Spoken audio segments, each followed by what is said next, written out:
Alright, so here's actually what's happening today, right? So I was meant to get a copy of Horizon Zero Dawn. It was meant to arrive this morning and it hadn't arrived at like 3 o'clock, so I was getting very nervous. So I called Sony and I'm like, hey guys, where's the Horizon Zero Dawn copy? And they're like, well, actually, change of plan, we're not going to be able to send it out to you till Monday. And I'm like, huh, that's annoying, because I kind of set aside the whole weekend to play Horizon Zero Dawn and do all my coverage of it. So I like pleaded with them, I'm like, please let me have this game so I can cover it over the weekend. And then they actually have agreed. And so now I'm literally going to their office in Sydney to collect the game so that I can do coverage of it over the weekend. So yes, that is what my day has suddenly become.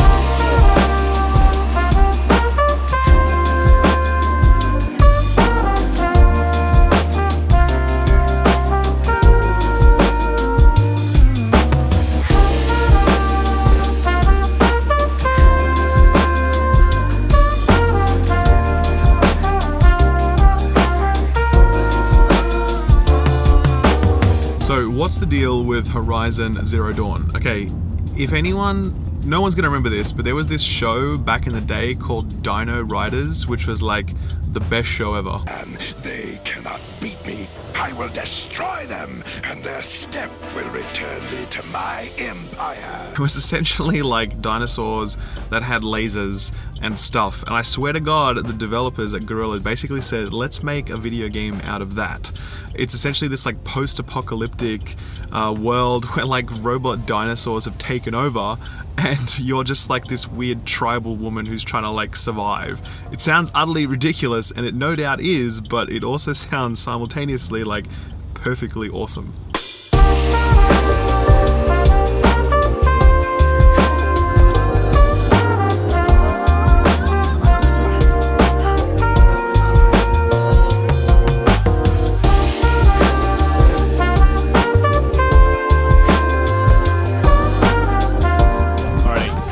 Just left the PR office, the people that I was picking up the stuff from, and I have it, so mission accomplished. I'm waiting for my Uber right now, and I'm gonna see, actually I've just seen my notification telling me that my Uber is like just arriving, so I'm gonna unbox this in the car because they've given me this like cool little kit thing and I want to show it to you. Alright, so this is the special, like, it's not a collector's edition, it's literally like a review edition. It comes in like a special box that only people who are getting like the press copies will get, and it kind of slides off like so. Whoop, hang on, I'm trying to do this one-handed so you can actually see it. Okay, so this is like my specific number so they know whose it is, who it belongs to. Earth is ours no more, it says. And as you can see, it pops right open like that.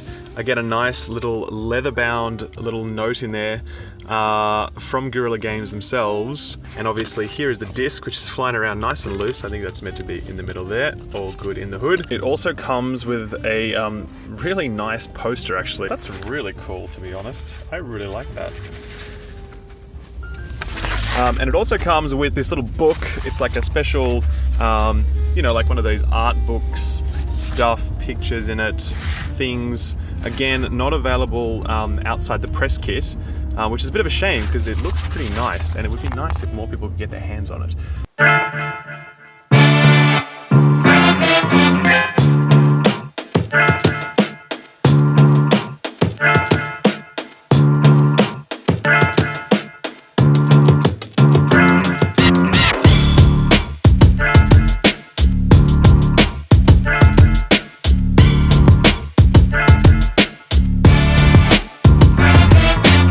So it's the day after I got my copy of Horizon Zero Dawn. I've dropped about 12 hours into it at this point, and I'm feeling more than ready to be able to offer some initial impressions. So we're gonna go down to the office and we're gonna do a proper recording with a proper camera.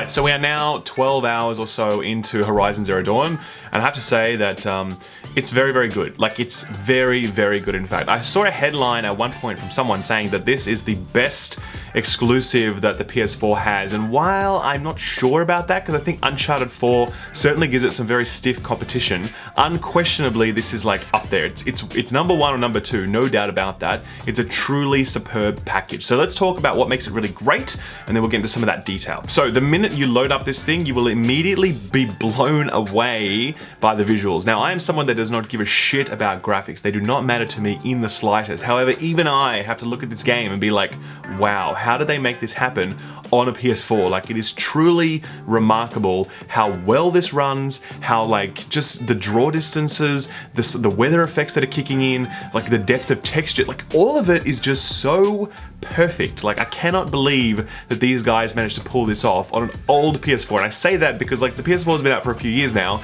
They absolutely nail it. So be prepared to be stunned by the visual palette, because like it is truly remarkable. But more than that though, it's the design of it that really rings out for me. It definitely borrows heavily from like the whole Native American visual style. Like, you can see their dress, you can see the way they call each other braves. It's very tribal. Like, it has a distinctly, you know, like Indian sort of feel to it, and the way that they've applied that to this sort of semi-futuristic post-apocalyptic world, like borrowing pieces of technology from their fallen enemies and like putting it onto their armor. It's just like the whole design thing works so well. There's a phrase that says that good design starts with really good storytelling, and it's absolutely true here as well. One of the things that absolutely stands out is the world building that is going on here. Like, it's super clear that Guerrilla Games are setting themselves up for like many sequels. They are building a world that is very rich and deep and interesting and cultured and layered.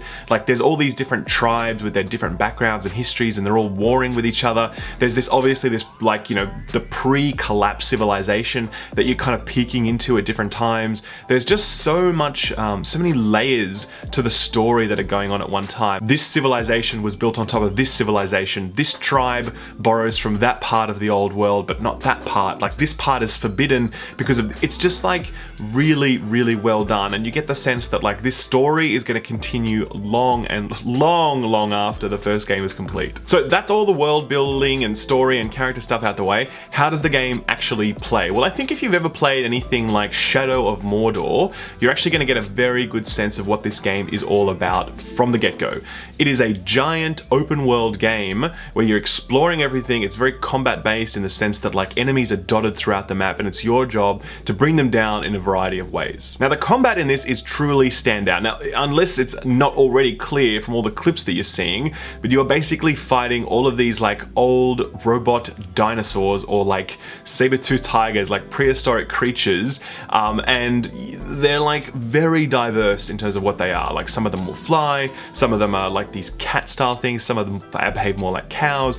I know there's like a Tyrannosaurus Rex in there at some point, but I'm not up to that yet.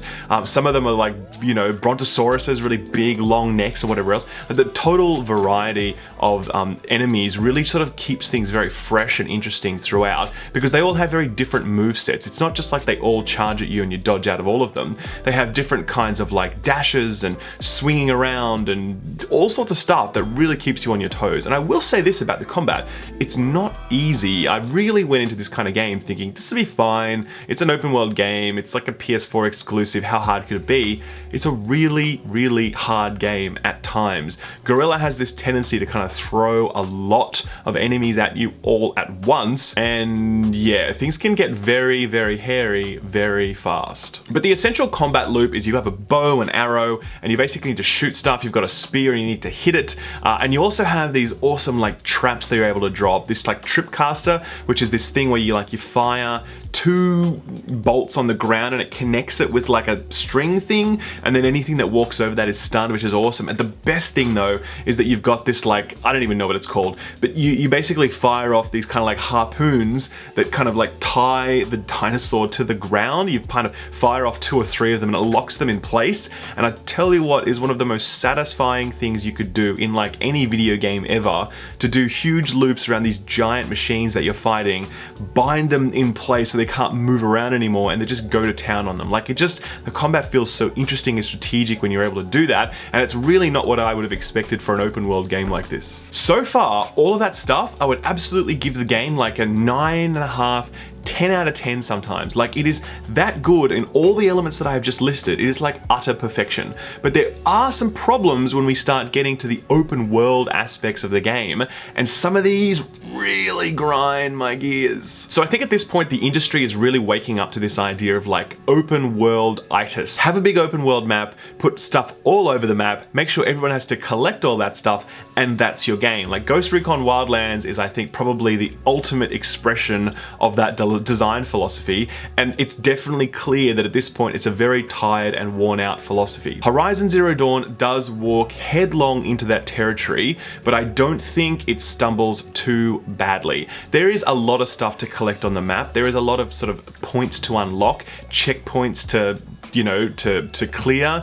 There's lots of vantage points to look out over to unlock parts of the map, like Assassin's Creed, for example. There's lots of stuff like that in this game, and definitely if you've played a lot of those open world games in the past, you're really going to look at this and you're going to feel like, how long can I really do this for? And this is about a 30-hour game as well, by the way. Like, it's a very large, very solid game. So if you're someone that's played a lot of these open world games and you've kind of starting to feel a bit tired of them, this might not be one that you enjoy as much as other people who have come to it completely fresh and who have never played a game like this before. Within that open world framework though, there are some things that I think Guerrilla Games actually gets wrong. So specifically around the crafting and inventory management. So you're going to spend your entire time running around the map, gathering herbs and wood off the ground, and looting your enemies for parts. Now this all sounds fine, except for the fact that you have a very, very small inventory for no reason whatsoever. A lot of people don't know this, but the reason why inventories are sort of like small-ish in online games is because it all has to be stored on a server somewhere, and the more stuff they allow you to hold at once, the more server space it takes up, and it just costs them more money, right?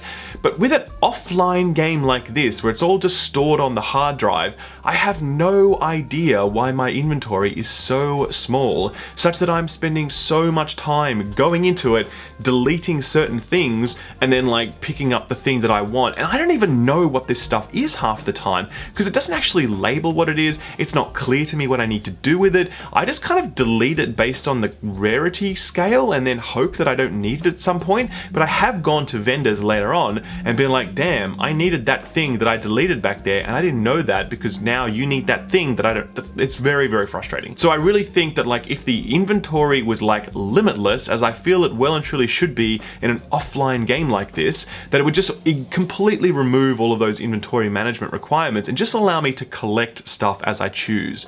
But then again, we do also need to talk about the need to collect everything all the time. Like, it does become a little bit burdensome, to be honest with you, to have to loot so much stuff. And there isn't like a group loot function whereby you can loot one thing on the ground and it loots everything in the area. No, you have to loot every single corpse, every single plant, every single tree individually all the time. So certainly it does start to grate after a while. It's not a huge issue, but it does definitely get a bit tired. Coming back to the combat as well, the other thing I'll say is that the difficulty really ramps up fast, and I don't think it's in a good way either. Like, I literally went from being in a position where one mission had me fighting enemies that I could one-shot, and then the next mission had me fighting enemies where like I literally got one-shot by them, and it took me 10, 12 arrows to kill them where it would take me 2 or 3 before. Like, it really J-curves very, very high, so you kind of have to be ready for that jump. And there isn't any way to mitigate it either. It's not like you can go and grind side quests, because there's not actually that many of them. You can't actually craft gear to upgrade yourself to become more powerful,